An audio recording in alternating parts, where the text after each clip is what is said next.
There are lots of Facebook groups and elsewhere who are discussing using vintage audio electronics and which compressor do you have and why would you use this on that and which tape machine, etc, etc. Now, from 95 to 97, I was a recording technician. My degree is actually in electronic engineering. It's not music, although I'm a full-time musician. But I fixed lots and lots of vintage stuff and did things like lining up tape recorders and mixing desks and that sort of thing. So I have a lot of experience in this sort of vintage audio electronics, but is it all it's cracked up to be? Surely computers can do everything nowadays. Well, there's kind of a balance to strike here, and I'm going to give you a bit of a demo and a bit of insight into my own experiences. Let's take a look.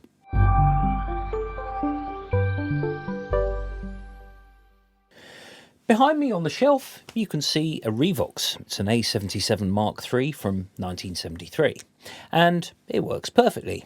But it does take a lot of looking after. And somebody who said, oh yeah, tape machine, it sounds amazing. Well, I don't know. Does it? Does it really add something to drums? Well, I think it does. But, I mean, another case in point, I used to have a Fender Rhodes 88 suitcase electric piano. I also bought a 73 stage in 1996, and it was 50 quid. You try finding something for under £1,000 Fender Rhodes, you can't. However, there's some pretty good computer emulations. I've got Contact right here running with Native Instruments Fender Rhodes.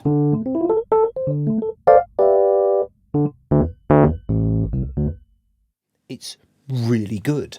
Will the listener tell the difference? Well, of course they won't. It's all about whether the person playing it is happy with the sound they're getting. But let's say, for example, I put that same Fender Rhodes through the tape recorder.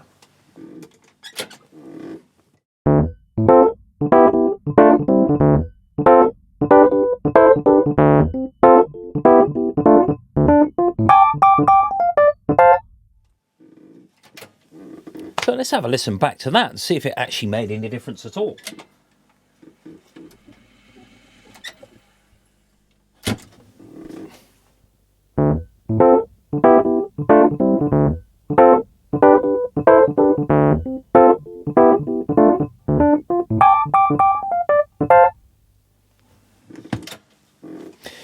For me, the breath that the tape recorder introduces to that Fender Rhodes, although it's just a Fender Rhodes part, it's not drums, there is obviously a bit of tape hiss and a little bit of distortion, and sometimes the tape might drop out a bit, but it does have a certain je ne sais quoi that you can't get with a computer sound. But is it different enough to warrant going out and buying a machine? Well, I don't know, is it?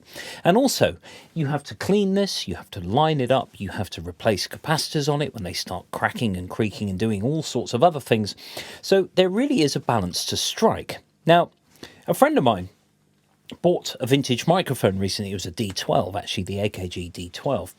And was excited to open the packet, and it didn't really work very well. It was just crackly, it was poppy, it didn't really function as it should have done. And what actually had happened is that the glue that holds the diaphragm in had started to disintegrate, so the whole thing was basically shot to pieces.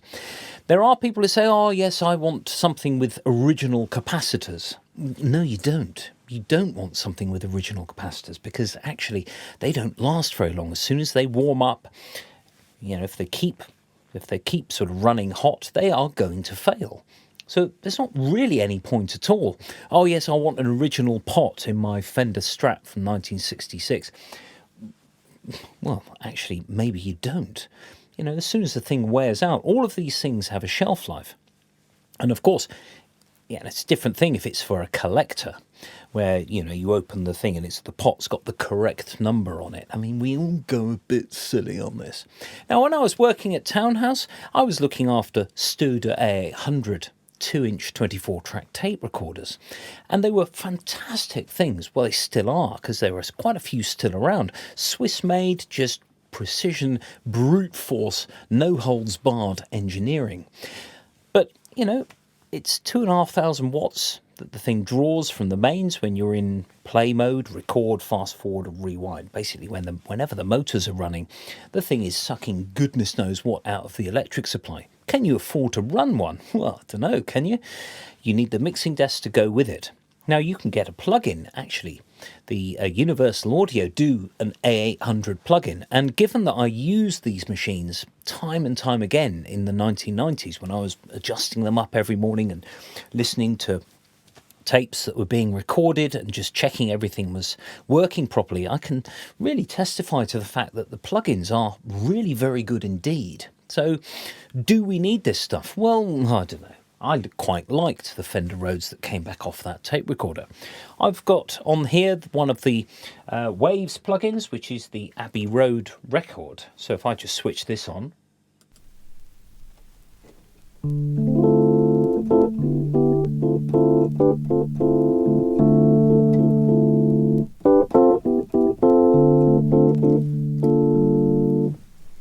the thing is, I quite like that. There's that sort of wow and flutter. I'll just switch it off. There we go. There's that wow and flutter that you can introduce to make it sound like an old record player. Great, that's absolutely fine. But if you want to put stuff through an analog mixing desk, for example, I've got an old Soundcraft Spirit here. Sometimes I like to run things through the preamp and just turn it up a bit to sort of hot things up. And it's great and all that as long as the desk itself works and there's no pops and clicks and no crackles because an edge connector's come off. So you are, of course, running a bit of a gauntlet. You are really sort of testing the water to see if the thing is actually going to do what you want it to do. Now, of course, on a computer, you can store all your settings. There's essentially 1,001 things you can do with it. So there we are. There's a bit of a very short argument for and against this vintage electronics. But when you buy something, if you look at something on eBay or whatever, you've got to really, really know exactly what it is you're buying, because you could buy something that actually will disappoint you massively when it really, in the first place, would have given you the joy of the vintage sound.